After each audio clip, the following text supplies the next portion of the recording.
Assalamualaikum warahmatullahi wabarakatuh.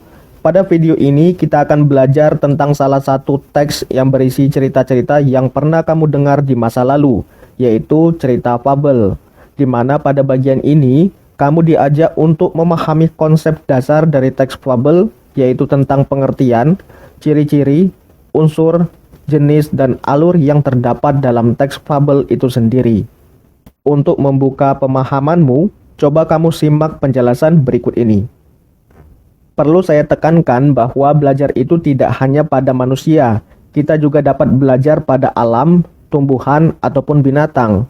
Tokoh pada cerita fabel itu biasanya berkaitan dengan binatang. Teks fabel sendiri tidak hanya mengisahkan kehidupan binatang, tetapi juga mengisahkan kehidupan manusia dengan segala karakternya. Contoh-contoh fabel itu bisa kita temui di televisi ataupun diceritakan langsung oleh orang tua kita pada waktu masa kecil dulu. Atau apabila kamu pernah ke Candi Mendut di Magelang atau Candi Sojiwan di Kalasan Yogyakarta, di sana terdapat relief-relief yang mengisahkan tentang fabel khas Indonesia, seperti cerita kancil dan buaya dan seterusnya. Seperti yang kamu lihat juga ini, berikut ini merupakan contoh-contoh fabel yang pernah kita dengarkan ataupun yang pernah kalian baca. Bahkan ada juga yang pernah diangkat menjadi serial kartun di televisi. Binatang-binatang yang ada pada cerita fabel memiliki karakter seperti manusia. Karakter mereka ada yang baik dan ada juga yang tidak baik. Mereka mempunyai sifat jujur, sopan, pintar, dan senang bersahabat serta melakukan perbuatan terpuji. Namun ada juga yang berkarakter licik, culas, sombong, suka menipu, dan ingin menang sendiri. Setelah membaca dan memahami cerita fabel ini, kita dapat belajar pada karakter-karakter binatang tersebut. Cerita fabel menjadi salah satu sarana potensial dalam menanamkan nilai-nilai moral. Kamu dapat belajar dan mencontoh karakter-karakter yang baik dari binatang itu agar kita memiliki sifat terpuji. Dengan kata lain, kita dapat menarik sebuah kesimpulan bahwa teks fabel adalah suatu cerita yang mengisahkan dunia hewan yang berperilaku seperti manusia. Fabel juga termasuk cerita fiksi ataupun hanya dongeng saja. Dengan kata lain, tokoh utama dalam cerita fabel adalah binatang. Meskipun demikian, karakter yang diperankan oleh binatang adalah karakter dari manusia itu sendiri. Sehingga cerita fabel merupakan cerita fiksi yang menampilkan tokoh binatang dengan problematika kehidupan layaknya manusia. Dalam teks fabel, penulis dituntut untuk memiliki daya imajinasi yang tinggi agar cerita yang dikemas menjadi menarik. Kemudian kita beralih ke ciri-ciri fabel. Adapun ciri-ciri fabel itu adalah sebagaimana berikut ini. Yang pertama, tokoh cerita dalam teks fabel itu adalah binatang.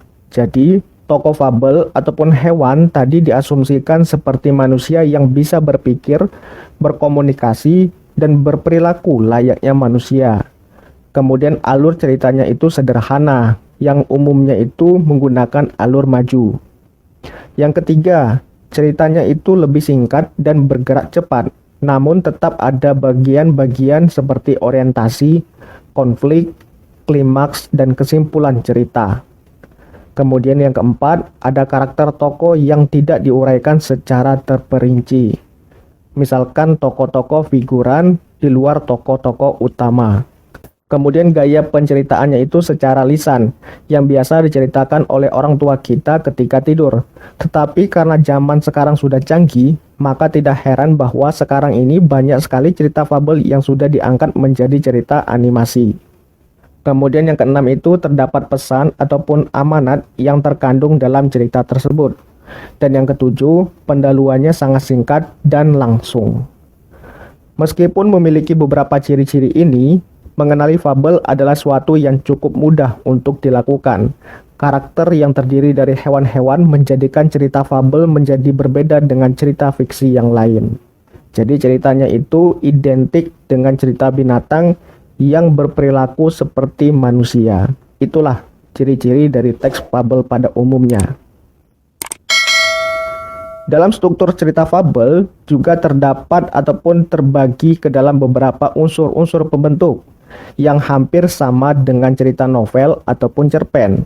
Unsur-unsur fabel itu meliputi tokoh, penokohan, watak, latar atau setting, tema, dan amanat. Tokoh adalah orang ataupun hewan yang menjadi pelaku dalam cerita fabel. Tokoh terdiri dari tokoh protagonis, tokoh antagonis, tokoh utama atau tokoh pembantu, dan lain sebagainya. Ciri-ciri tokoh utama misalnya adalah menjadi yang sering dibicarakan dalam teks tersebut, sering muncul, menjadi pusat perhatian, ataupun sebagai penggerak jalannya cerita. Kemudian penokohan. Penokohan itu adalah pemberian karakter pada tokoh. Karakter bisa bersifat protagonis atau yang disukai, atau tokoh antagonis yang tidak disukai. Kemudian watak tokoh yang dapat disimpulkan dari penggambaran tindakan tokoh, dialog tokoh, komentar dari narasi penulis tentang tokoh tersebut, dan penggambaran fisiknya. Selanjutnya ada latar, yaitu tempat dan waktu kejadian serta suasana dalam cerita.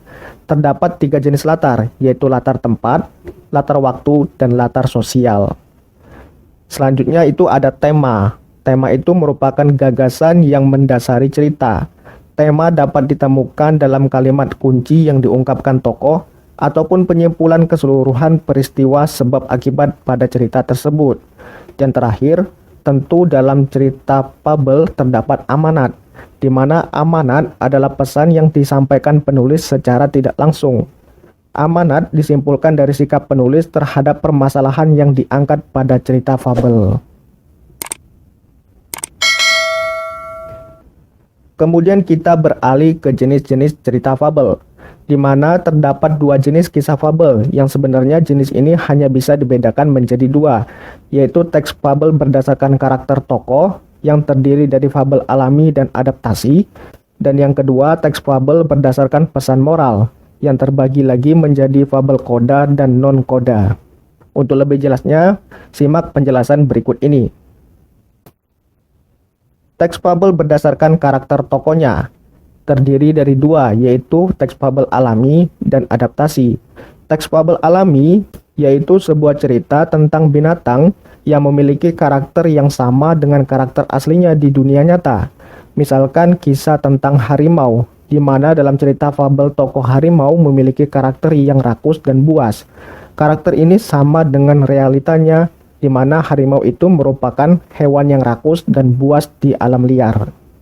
Kemudian yang kedua ada fabel adaptasi. Fabel adaptasi ini merupakan kebalikan dari fabel alami. Karakter tokohnya itu merupakan adaptasi dari karakter lain. Penulis sengaja memberikan kesan yang berbeda pada tokoh binatang di dalam cerita. Misalnya, sosok harimau yang notabene rakus dan buas di dalam cerita telah diubah menjadi sosok yang baik hati dan suka menolong. Kemudian jenis teks fabel berdasarkan pesan moralnya.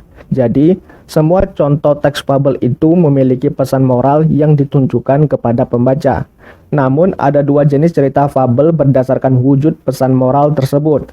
Misalnya, yang pertama itu ada fabel koda, yaitu teks fabel di mana cerita fabel ini tertulis dengan jelas pesan moral yang ingin disampaikan oleh penulisnya. Biasanya ditulis secara langsung menggunakan bahasa yang mudah dipahami oleh pembaca, khususnya anak-anak. Letak pesan moral ini biasanya berada di akhir cerita. Sementara fabel non-koda merupakan suatu teks fabel di mana pesannya itu disampaikan secara tidak langsung dalam sebuah cerita. Dengan kata lain, pesan moralnya itu disampaikan secara tersirat. Hal ini memberikan kebebasan kepada pembaca agar bisa menganalisis sendiri pesan moral apa yang terkandung dalam cerita fabel tersebut. Kemudian bagaimana alur dalam teks cerita fabel itu sendiri? Pada dasarnya dalam sebuah cerita itu kita telah mengenal ada 3 macam alur, yaitu alur maju, alur mundur, dan alur campuran. Alur maju merupakan tahapan peristiwa di mana alur ini pasti diawali dengan pengenalan dahulu, awal perselisihan, kemudian munculnya konflik, konflik mulai memuncak, dan diakhiri dengan penyelesaian konflik. Sementara alur mundur merupakan kebalikannya, di mana tahap peristiwanya itu dimulai dengan konflik dan di akhir cerita diungkapkan latar belakang terjadinya konflik.